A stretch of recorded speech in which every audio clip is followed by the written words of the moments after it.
आदर्श मी घेतला. मी ठरवलं की मला समाजासाठी काहीतरी करून दाखवायचं. कॉलेजला असल्यापासून विद्यार्थी चळवळीत आलो. वडील नेहमी सांगायचे, अण्णा नेहमी सांगायचे, संतोष तुझ्यासारख्या माणसाचं राजकारणात काम नाही, तू सरळ साधा आहेस. इथं छक्के पंजे करावे लागतात दररोज, इथं पैसा वाटावा लागतो, इथं दररोज लबाड बोलावं लागतं आणि तुला ते जमत नाही, तू या राजकारणात येऊ नको. वडील सांगून सांगून सांगून थकून गेले. मी प्रत्येक वेळी वडिलांना सांगत गेलो, अण्णा आज नाही उद्या, उद्या नाही परवा, परवा नाही तेरवा, कधीतरी ही जनता मला माझ्या कष्टाचं फळ देईल, कधीतरी मला फळ मिळेल अण्णा. या गोष्टी वडिलांना सांगितल्या आणि शेवटी मागची विधानसभा निवडणूक झाली. विधानसभा निवडणुकीत मी उभा टाकलो.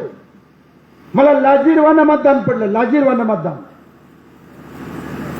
आणि मग वडील चिडले, माझा मोठा भाऊ चिडला, माझी बहीण इथं आहे, सगळे घरचे, माझी बायको, माझे लेकरं सगळे सगळे चिडले माझ्यावर.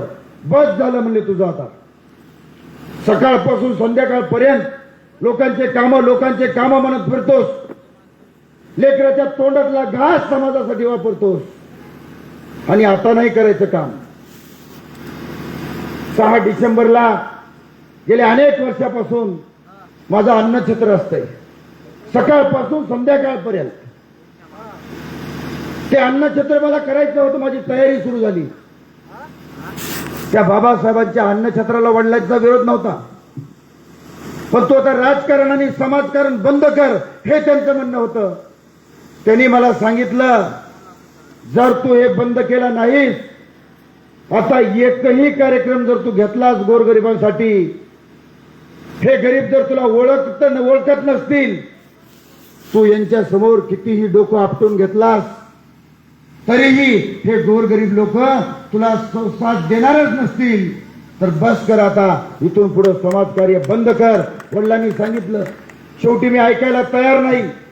वडिलांनी मला सांगितलं, हे बघ, जर आता ऐकला नाहीस तर घर सोडून निघून जाईल.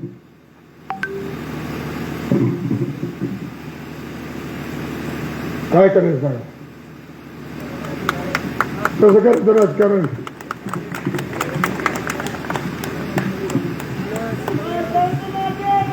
हम तुम्हारे साथ हैं, हम तुम्हारे साथ हैं.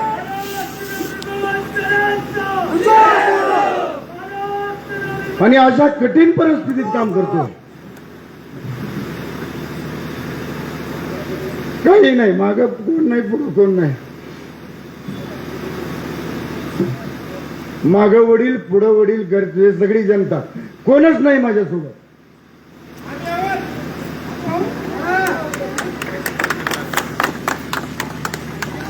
मला एक सांगा, आता किती वर्ष संघर्ष करायला लावायचं मला. एक जणांना सांगितलं, परवा एका महाराजांकडे गेलो, म्हणजे महाराजांकडे म्हणजे निवडणुकीच्या दरम्यान त्यांचे आशीर्वाद घेतले. महाराज म्हणलं, तुम्ही अध्यात्म सांगता, एखाद्या चांगल्या माणसाला त्रास होतो हे मी ऐकलंय, पण महाराज किती वर्ष असतो, तो त्रास किती वर्ष असतो सांगा म्हणलं. त्यांनी मला सांगितलं, संतोष, खडे खाल्ल्याशिवाय पेढे मिळत नाहीत. म्हणलं ठीक आहे, मी खातो पेढे, मी खातो खडे. किती खडे खायचे आहेत आणि मीच काय खायचे? 22 वर्ष खडे खातोय, 22 वर्ष. किती खायचे सांगा? 22 वर्ष खडे खाल्लेत आणि मीच जर खडे खात असेल, त्यांना काय नाही हो खडे, त्यांना फक्त पेढे. मी टोपल्याच्या टोपले खडे खायचे आणि त्यांना फक्त पेढे.